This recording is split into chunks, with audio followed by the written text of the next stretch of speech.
that's just not the case for much longer. Quantitative tightening, the mood. All right, everybody, welcome back to Large Man Abroad. I'm in a bit of a mood today. Listen, if you thought your money was worth something now, well, just stand the fuck by, because that's just not the case for much longer. Quantitative money ain't even worth shit now. But what can you do with 5,000? Tightening is over. We've entered the new season of inflation. Quantitative easing hasn't been announced, but new massive injections of liquidity into the economy started as of yesterday, and that's going to continue to go on, right? So the Fed came out and they said that, this isn't going to have an impact on inflation, but anytime you're putting more liquidity into the market, anytime you're putting more money into the market, you can call it what it is. This is still money printing, because that money wasn't there 2 days ago, but it's there now. It exists now, magically, thanks to the Fed. But this kind of money printing doesn't directly inject liquidity into your wallet. This isn't a stimulus check anyone's getting or anything like that. No. This is going right to the banks, you see? The banks have been lending so much that they don't have the money. They don't have the reserves to actually back any of that. And I mean, everyone knows that they never do anyway. But the Federal Reserve went ahead. Currency that they need to be in compliance. If everybody went to the bank today and grabbed their money, the banks would collapse. And just gifted them this. I mean, this is a silent bailout, is what it is. Let's be honest. At some point, we need to understand that our financial institutions in America that are driving our country into the ground, increasing unaffordability, increasing the cost of living crisis, these people at some point have to be brought to heel. I think that's really the only way to look at it. Because it doesn't matter how bad the plight of the normal American person is, the federal government is going to continue to inject liquidity, money, into the financial institutions no matter. And then they're going to squeeze us for more and say, what have you done for us lately? Time to pay up. No matter what. And that's simply because they have such strong ties with the politicians. And when politicians retire, they would like to get a job at some of these places. They like to become a lobbyist. They like to hop on a board somewhere. Once they get done with poisoning all of our water here in America, or taxing us into oblivion, watering down our money to essentially nothing.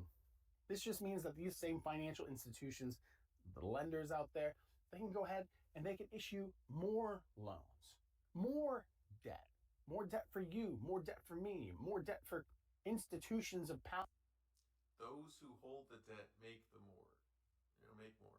Those who pay into it lose more. Our corporate execs are going to get a better rate than you could dream of, because they're the only ones that the system is actually meant for. And that's not even talking about the private credit market. We should get into that sometime. That just crooked shit.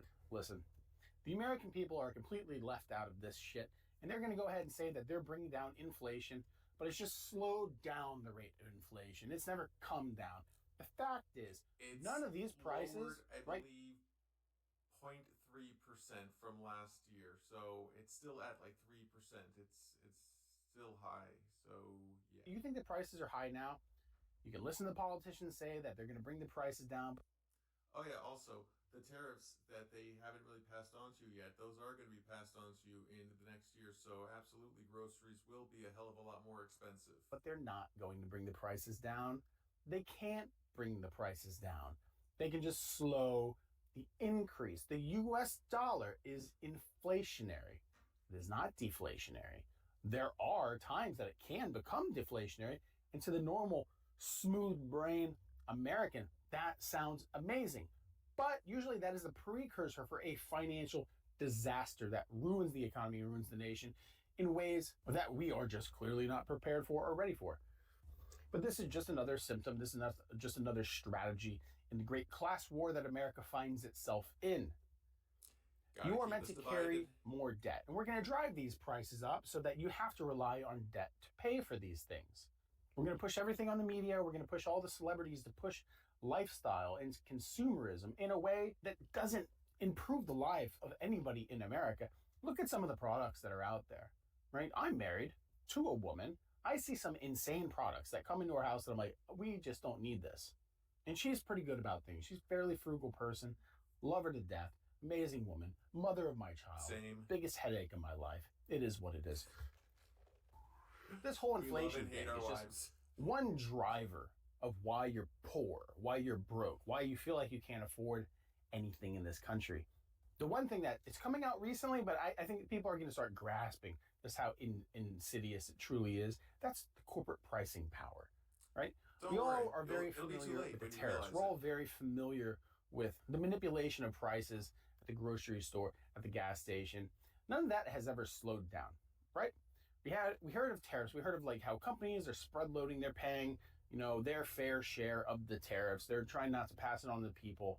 But if that was the case, why are they still hitting record profits, right? Because they know exactly how much they can push the price before you bulk back. The economy has grown. Yes, record profits still being reached. The American person, poorer than ever. That's going to continue. It's going to continue because it's supposed to continue. Because this whole cycle, as we've talked about, is repetitious, it's predictable, and still the American people, every time... You guys haven't realized that there's like a depression or a recession every 10 to 15 years in this country? It's ever since like, the 80s? Since everything became deregulated? Comes around, we look with a state of confusion, the Pikachu face. But we shouldn't be surprised. We should be angry. We should be angry. I'm amazed day by day. Listen, doing this job, right? Actually looking into the banking industry, and I'm somebody who's worked in the banking industry, right? Very familiar. And it's one of the reasons I really kind of got so aggressive on this channel, just kind of understanding how that whole industry works. Now, with that said, there are some companies, some financial lenders that actually do kind of look out for people, but those are very few. The vast majority of them are as predatory as it gets. And we're doing away with the Consumer Financial Protection Bureau. I mean... Because who wants to care for the little guy when we could just pick all their pockets, and when they complain, there's no one to complain to? We're really setting the stage for these same financial institutions that were so predatory, especially in the unregulated Wild West that was pre-2008 America. We're really setting the stage for that to get ramped up again, right? So inflation is going to drive up asset value, right? Asset value, what is that? Homes. Homes is the big one for the normal people because it's something that we just want. We want a home at some point. Inflation drives the cost of homes up. And with Jerome Powell getting the axe this spring, Trump's going to have absolute control of the Fed, which means that his goal is to cut rates as low as possible. Give me 0% rate.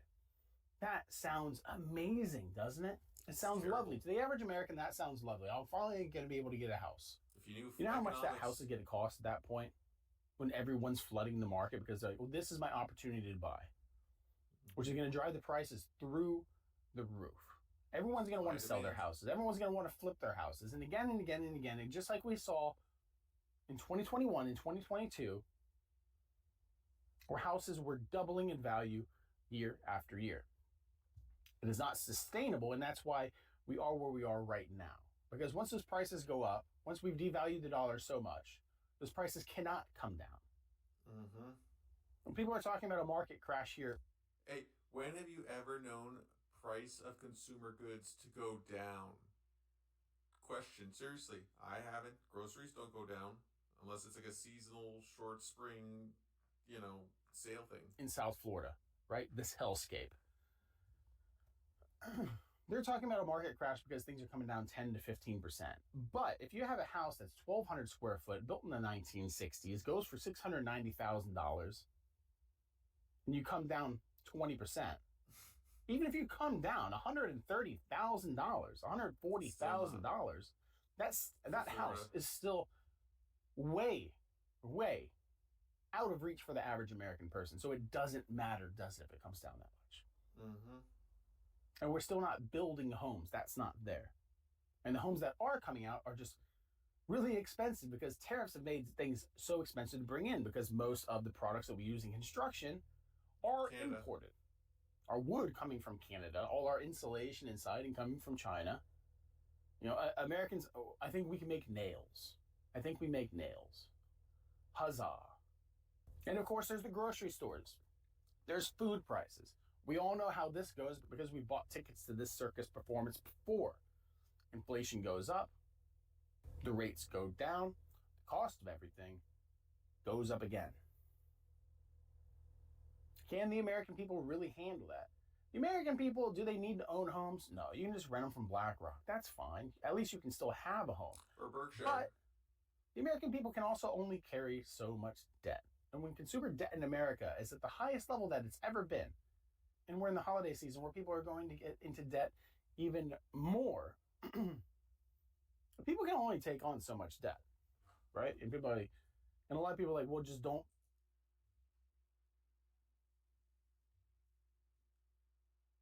He's so true. I'm in the most amount of debt I've ever been. Want to see?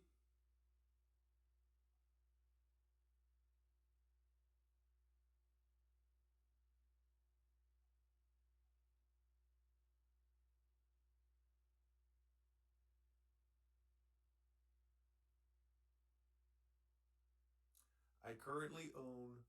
See if you can catch this.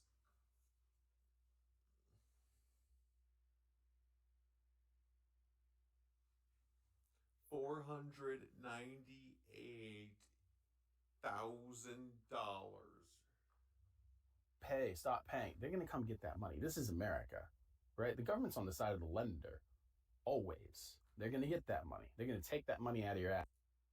Brad Pitt, where are you? Is what they're going to do. But that's besides the point. Prices of food will go up. They've already doubled or tripled over the past couple years. Are we really ready to see that double from here? Where we have $50 a pound beef? At that point, you want a steak, it's gonna be $50 a pound. It sounds ridiculous, but guess what?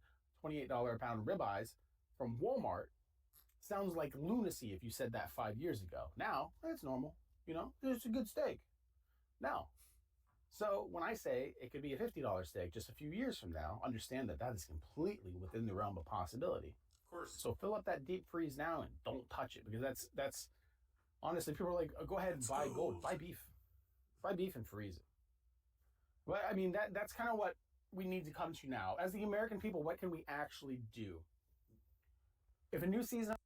Sorry, big man, they're not gonna. Everyone's stuck in their tribe and their headphones are on with the noise canceling feature on. Inflation is here and it's going to get worse. And because the way that this government is, it's reactive. It's not proactive.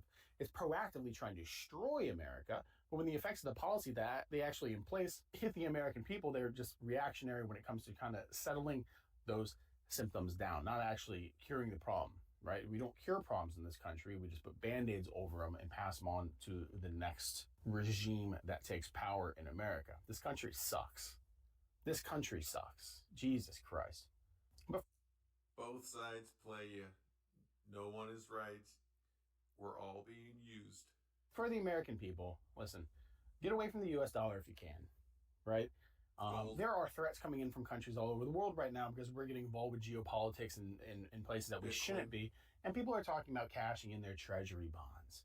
Now, if that happens, especially if it's a major power that we're calling for the dissolution of, I don't know, like the European Union, somebody who owns a massive amount of our debt, a massive amount of our treasury bills, they cash those in, it's not good. We'll make a video about that because that's like a doomsday scenario for America, right? The dominoes just not even get knocked one by one, right? It's like the game being crashed into by an insane toddler. That toddler has orange hair. He sits in the White House. So get away from the US dollar if you can and prepare yourselves. Americans need to start preparing themselves now. And I mean that. Listen, the high yield savings account, can't say it enough. Videos that I have been putting out for the past year, since I've gotten back to America, right? I've been right about pretty much everything. And I'm not happy about that because that means that America's in a really bad place. I mean, not if you watch Fox News. Apparently, America's in a new golden age. But if you're an average, normal person... I mean, Trump said it best. The economy is A+++. Person who has a general awareness of reality and life, and you know that things have gotten continuously worse, And this stage is set for them to get exponentially worse just over the short term. So the easiest things I can say is go ahead and start investing more in gold and silver, precious metals. That is a very important thing. I'm doing that now. Maybe hold a different currency. That's a good idea too. Maybe get some Bitcoin. Canadian dollars. I don't know, because Nah. maybe pesos. Last I checked, Mexican peso is doing great. Maybe not now because they're having an uprising, but world's in chaos. Just stick to gold and silver. Beans and bullets, something I will always say. Anytime someone's like, you just need to have gold, I'm like, beans and bullets mean more, right? When people are hungry, they don't care about your gold. They care about your food. And you need a way to protect your food. That's where the bullets come in. These are important things, right? In actual survival. If you think that in some kind of apocalyptic, dystopian hellscape that America has the potential to truly become, some kind of Mad Max Bartertown world, you think that walking around with a purse full of gold coins is really going to put you in a good spot? No, it's going to make you a target. So yes, have some of that, but beans and bullets also good. That means long-term shelf-stable food, water purification tablets, toilet paper, wet wipes, lots of garbage bags, because that toilet paper and wet wipes needs to go somewhere. All right, I guess we're going too far into the doomsday prepping, right? And that's a whole different thing. Yeah. People don't understand what would actually happen to society if plumbing went down. Think about that. The shit has nowhere to go. The trash has nowhere to go. You think things can get really bad. All right, we're going too doomsday into it. But, ladies and gentlemen, we are in a new era of the economic class war in America, and new heights of desperation and scarcity in our country are about to take hold. So prepare yourselves now. Get ready. It's really not. All right. Sounds like he is out at that point. So yeah, fun topic. The guy is big man abroad. Check him out. Let's do some more. I'll see you later. Peace.